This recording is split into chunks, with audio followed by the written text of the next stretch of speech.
আজি কেবিনেটে গ্ৰহণ কৰা মই সিদ্ধান্তসমূহ আপোনালোকক ক'ব খুজিছোঁ। আজি বহুতবিলাক সিদ্ধান্ত আছে, গতিকে যিকেইটা গুৰুত্বপূৰ্ণ মই সেইকেইটাই ক'বৰ বাবে চেষ্টা কৰিম।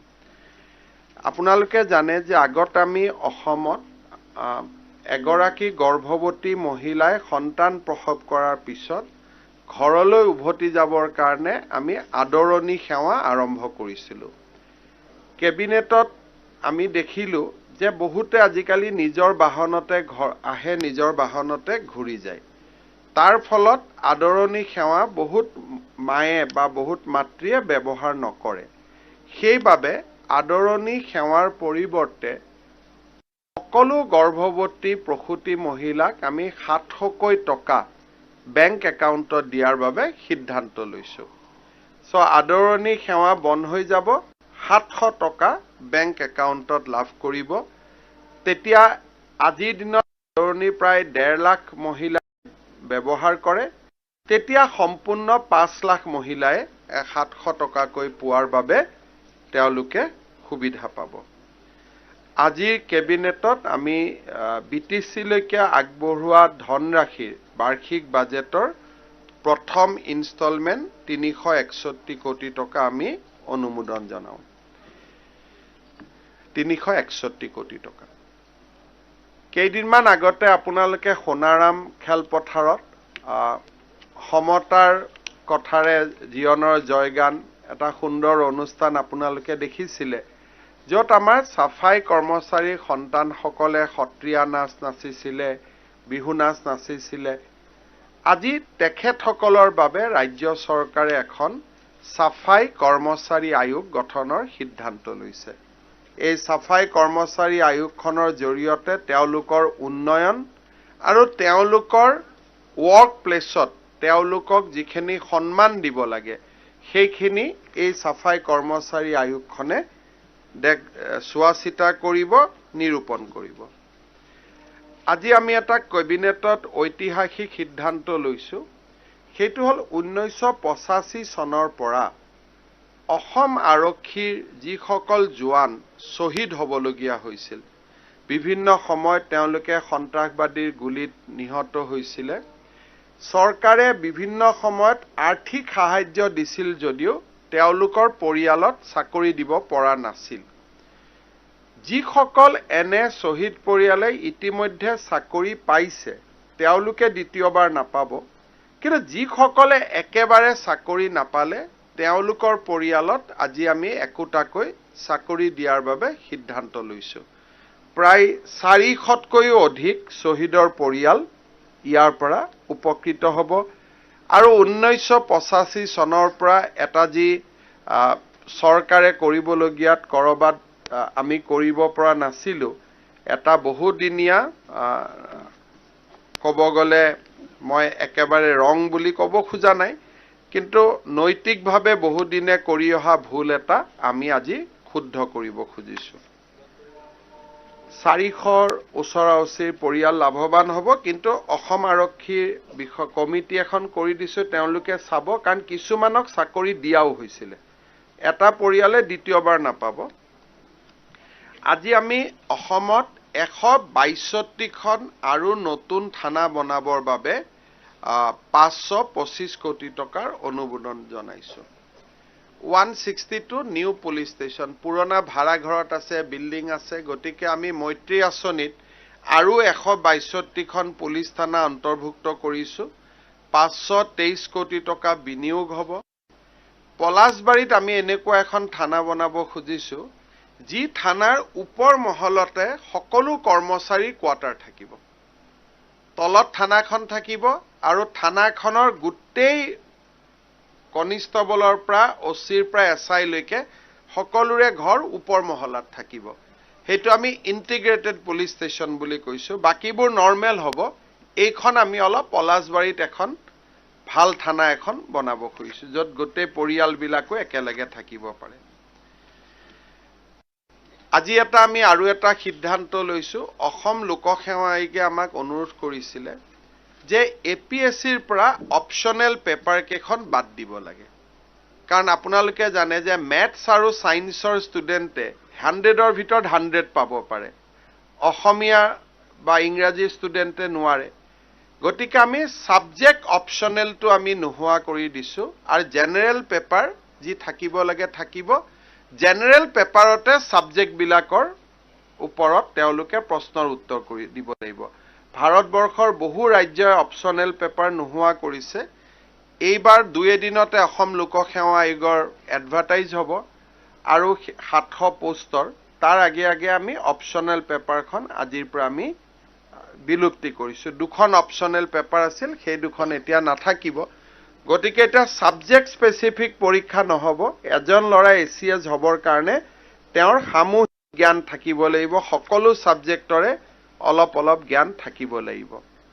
এপিএসসিৰ চেয়াৰম্যান আৰু মেম্বাৰ সকলকো আজি আমি তেওঁলোকৰ মৰ্যাদা আমি যথেষ্টখিনি বৃদ্ধি কৰিছো যাতে তেওঁলোকে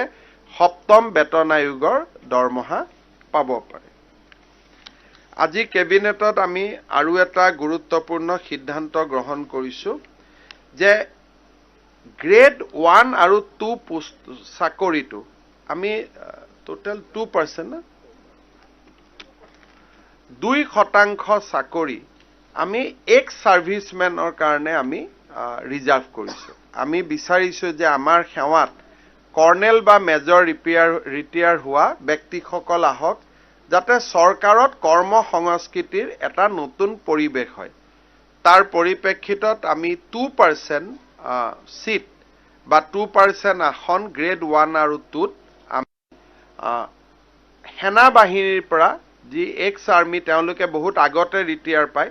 তেওঁলোকৰ কাৰণে আমি সংৰক্ষণ কৰাৰ সিদ্ধান্ত লৈছো অসম চৰকাৰ আৰু ONGC লগ হৈ 250 মেগাৱাটৰ সোলাৰ পাৱাৰ ইমপ্ৰুভ কৰিব এটা সোলাৰ পাৱাৰ ইনষ্টল কৰাৰ বাবে আমি সিদ্ধান্ত লৈছো it will B A joint partnership between ONGC and APDCL 250 megawatt হ'ব আগৰ বিলাক 1000 মেগাৱাট আছিল আমি যিবিলাক নেইভেলি বা আমি SGVNৰ লগত কৰিছিলো এইটো 250 মেগাৱাট ইয়াৰ উপৰিও আপোনালোকে জানে যে আমি জীৱনধাৰা কনজিউমাৰক 1 টকা পাৱাৰ সাবসিডি দিও আৰু ডমেষ্টিক কনজিউমাৰক আমি 75 পইচা পাৱাৰ সাবসিডি দিও তাৰ খৰচ হিচাপে ৰাজ্য চৰকাৰে APDCLক 285 কোটি টকা দিব লাগে আজি আমি তাক অনুমোদন জনাইছো আজি আমি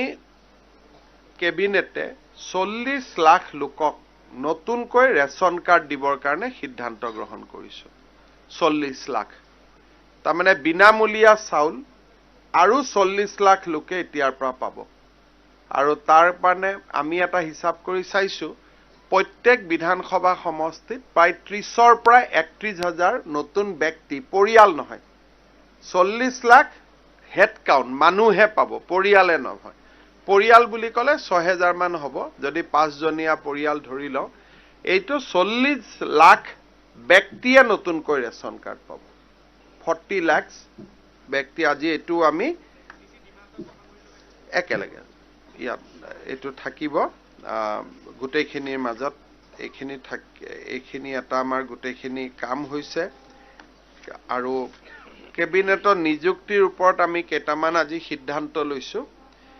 আপোনালোকে জানে যে আমি 1 লাখ নিযুক্তিৰ পম খেদি আছো আজি আমি এটা forest battalion 3rd Assam forest battalion এটা আজি আমি অনুমোদন জনাইছো 1100 লৰা ছোৱালীয়ে ইয়াত নিযুক্তি পাব তাৰ লগতে বন বিভাগত খালী হৈ থকা 1700 চাকৰি নিযুক্তিৰো আমি অনুমোদন দিছো 1700 আৰু 1100 যোগ কৰি দিব 1100 দি এটা নতুন বেটেলিয়ন হ'ব বেটেলিয়নটো লখিমপুৰত হ'ব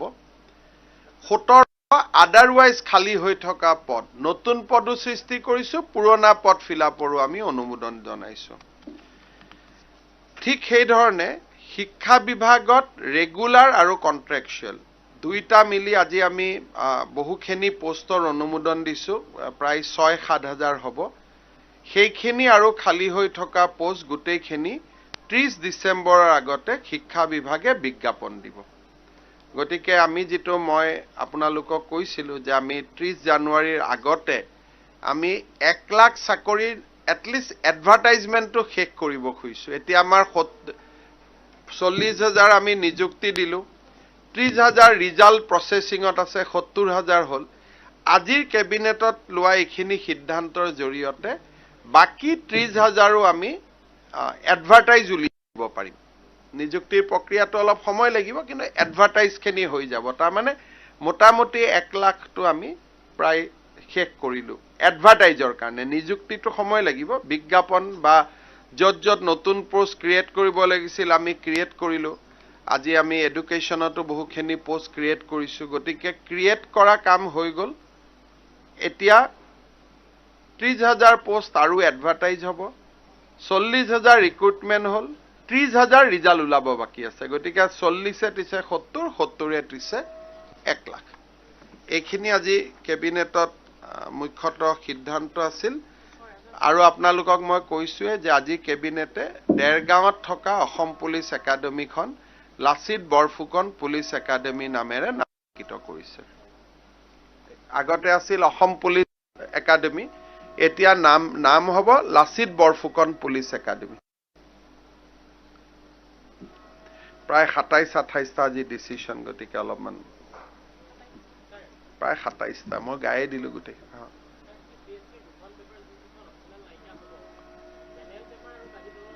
জেনেৰেল পেপাৰ দুখনে আগতে 2000 মাৰ্কছৰ ওপৰত পৰীক্ষা হৈছিল এটা 1600 মান মাৰ্কছৰ ওপৰত অলপ ছাত্ৰ ছাত্ৰী সকলে ৰেহাই পাব আৰু এই সপ্তাহতে 700 পোষ্ট আমি এই সপ্তাহ মানে অহা 10-15 দিনত 700 পোষ্ট আমি আৰু এপিএসসিৰ কম্বাইন্ড সিভিল সাৰ্ভিসৰ কাৰণে এৰি দিম এই গুটেই বিলাক মিলি আমাৰ 1 লাখ হৈ যাব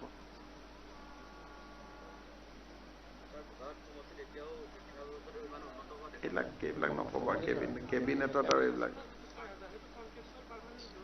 এডুকেশনত 500 পোষ্ট কন্ট্ৰাকচুৱেল হ'ব বাকিখিনি ৰেগুলাৰ হ'ব তাৰমানে আমি অলপ কন্ট্ৰাকচুৱেল কৰিছো কিয় সেই স্কুলতে পোষ্ট বিলাক নহলে মানুহে ট্ৰান্সফাৰ লৈ লয় তাতে ফিজিক্স কেমিষ্ট্ৰি মেথছৰ প্ৰফেসৰ নোহোৱা হৈ যায় সেইকাৰণে আমি অলপ ষ্ট্ৰেটেজিক্যালি সেইখন স্কুলতে কন্ট্ৰাকচুৱেল কৰিব খুজিছো যৰ পৰা মানুহে বেছি ট্ৰান্সফাৰ লৈ লয় সেইকাৰণে আমাৰ ৰনুজা 530 মান কন্ট্ৰাকচুৱেল 530 কন্ট্ৰাকচুৱেল বাকিখিনি ৰেগুলাৰ পৰীক্ষাটো সহজ হ'ব আৰু পৰীক্ষাটো সহজ হোৱাতকৈ